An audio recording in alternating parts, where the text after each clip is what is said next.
Chapter 60. The army moves forward. Rama heard Hanuman with heart and eyes overflowing, and when he had come to the end of his narrative, said, "The deed done by Hanuman none else in the world could even conceive of attempting. Crossing the sea, entering Lanka protected by Ravana and his formidable hosts, and accomplishing the task set him by his king not only fully, but beyond the fondest hopes of all."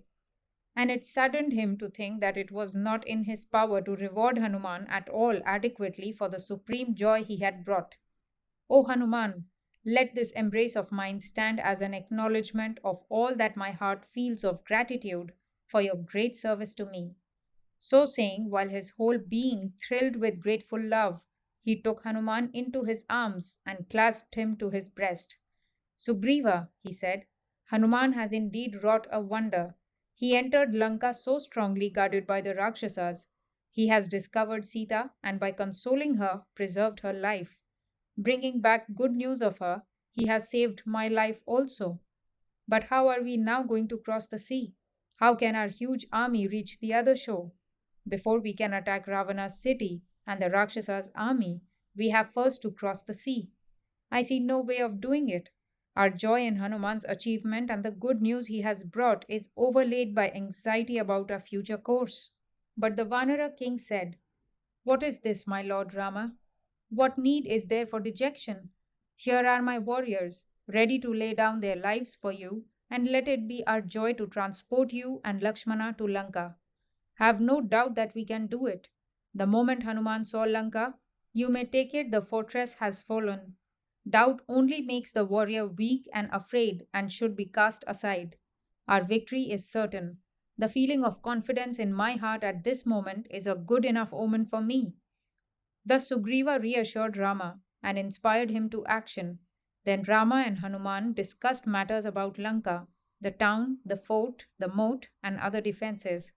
Understanding nothing, Hanuman described the wealth of Lanka, the happy lives of the Rakshasas, their confidence in Ravana, and their affection for him. He told Rama of the might and size of Ravana's army, the strength and structure of the fortress, the alertness of the sentry, the moats, walls, and gates, catapults and drawbridges, the care and thoroughness of all the arrangements for defense. He also explained how the coast too was carefully guarded so that no enemy ship could approach it. "And yet you may be certain," he said, "our Vanara army is fully equal to the conquest of Lanka.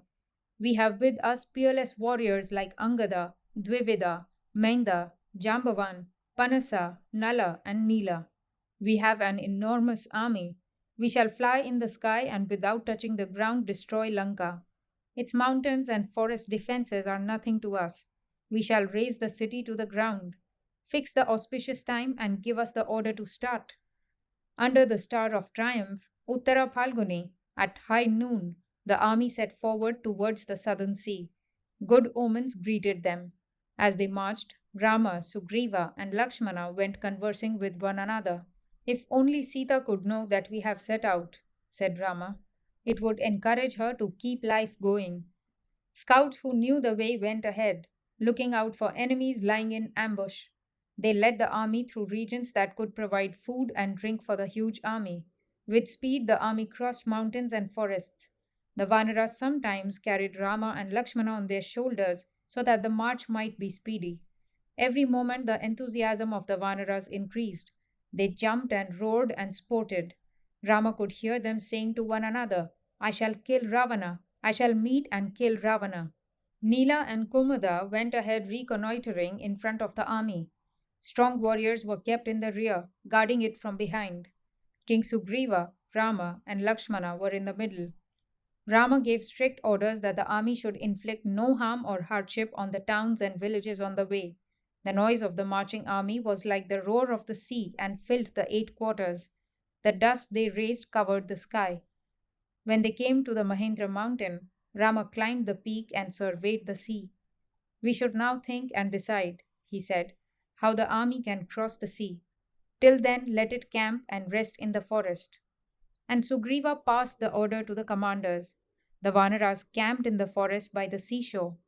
When Sugriva, Rama, and Lakshmana had satisfied themselves that the whole army had settled in comfort, the two brothers retired apart.